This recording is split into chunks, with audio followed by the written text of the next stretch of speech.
Уже 77 лет россияне продолжают праздновать один из главных праздников страны и отдавать дань уважения беспримерному подвигу участников Великой Отечественной войны. 9 мая стал единственным праздником, который называют «со слезами на глазах». Ведь в этот день не только испытывают радость и гордость за державу, но и болит сердце от осознания, какую цену пришлось заплатить за эту великую победу. Здесь, на мемориальном комплексе, традиционно проходит церемония возложения цветов к вечному огню. На территории комплекса с утра собралось несколько сотен жителей республики. Участие принимают глава региона, представители правительства, депутаты и все те, кто желает почтить память тех, кто отчаянно сражался за наше будущее, мир и независимость страны. Торжественное возложение цветов к мемориалам героев войны и тыла сегодня проходит и в других населенных пунктах республики. Организатором мероприятий выступает Миннацрегиона. Первой к вечному огню, где бессмертна память героев, защищавших родину, направляется колонна с Махмудом Али Калиматовым.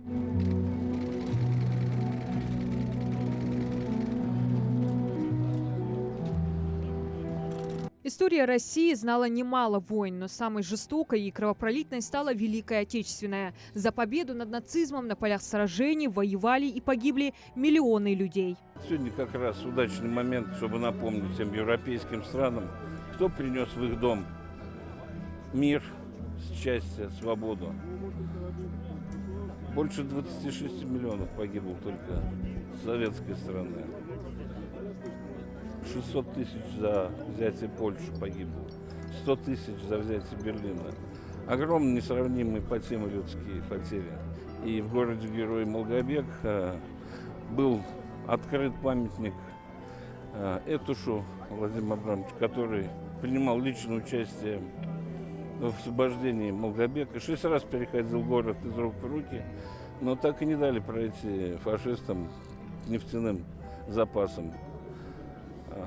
Слова Этуша просто трогают душу, когда он говорит, что такое для вас город Малгобек.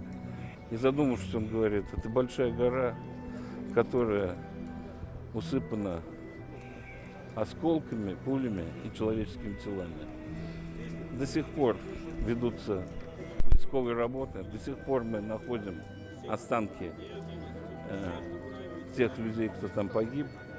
И недавно глава дал поручение, чтобы эту работу активизировать и пригласить и других участников.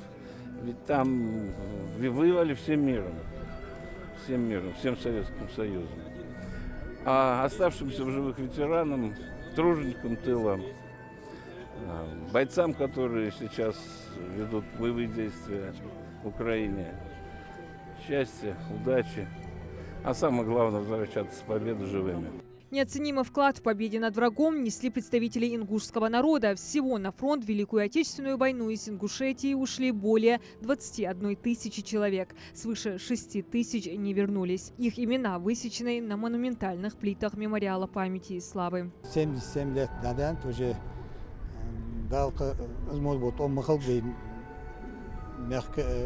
вообще такой войны.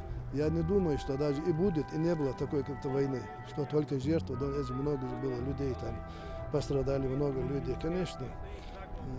Дай Аллах, чтобы это, конечно, такое еще вернулось, не то, что Российская Федерация, даже на этой земле. Я хочу пожелать всем, не то, что ингушам, и всем российским, даже кто живет тогда в бывшем Советском Союзе, мира, добра, мирного неба над землей. Чтобы у них было все дома в порядок, чтобы они больше не знали такую войну. Наша молодежь тем более. И чтобы наши ребята, конечно, с Украины сейчас вернулись живыми, здоровыми. На мемориале собрана героическая история ингушского народа. Здесь живет память о храбрых защитниках, которые не пожалели своей жизни на полях сражений. Композиция из камня и бронзы, посвященная защитникам Брестской крепости, впечатлила Мусу Костоева. Он привел с собой внука. На фоне руинных стен возвышается фигура ингушского воина, последнего защитника крепости, лейтенанта Мадгирея Артагановича Барханоева. Усман Костоев в свои юные годы в подробностях знает историю героического подвига Барханоева. Я крепость, я бьюсь, я не сдамся врагу. А смерть — это просто нелепость, ее я принять не могу. Я Брест, я стою обожженный, я бьюсь за солдатскую честь. И здесь нету сраженных, здесь только убитые есть. Мой дом окружен и отрезан, мне трудно опять и опять. Если не хватит железа, я буду камнями стрелять сквозь смертную эту крепость, сквозь гиблую бурю огня. Я крепость, потомок, ты слышишь меня? Брестская крепость одной из первых встретила врага, натиск которого в числе других отражали несколько десятков уроженцев Ингушетии. На мемориальных досках перечислены все 90 имен ингушских защитников крепости. Они были молоды и строили свои планы на жизнь, которые оборвала война. Мечты тех молодых парней и девушек с фронтов воплощают в реальность современники благодаря самоотверженности своих предков. Вы знаете, оценить значимость Великой Победы, по-моему, вот нет каких-то ограничений. Оно безгранично.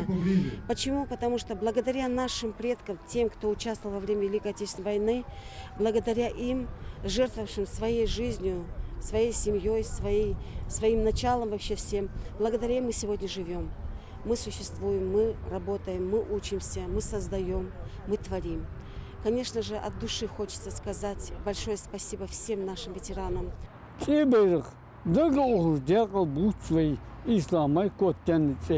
Дягыл хылды, Германия фашизм ехады, сау олылыш, вайда қылды, алыш, талыш, дайым хылбы, дүниен өдмей вахыр бұқы. 9 мая – праздник, объединяющий всех, кто дорожит своей историей, тех, кто гордится героями прошлых лет. Очевидцев страшных фронтовых дней с каждым годом все меньше, но бессмертными остаются их подвиги, которыми сегодня гордимся мы и будут помнить все последующие поколения. Диана Дударова, Маргаздиева, Новости 24.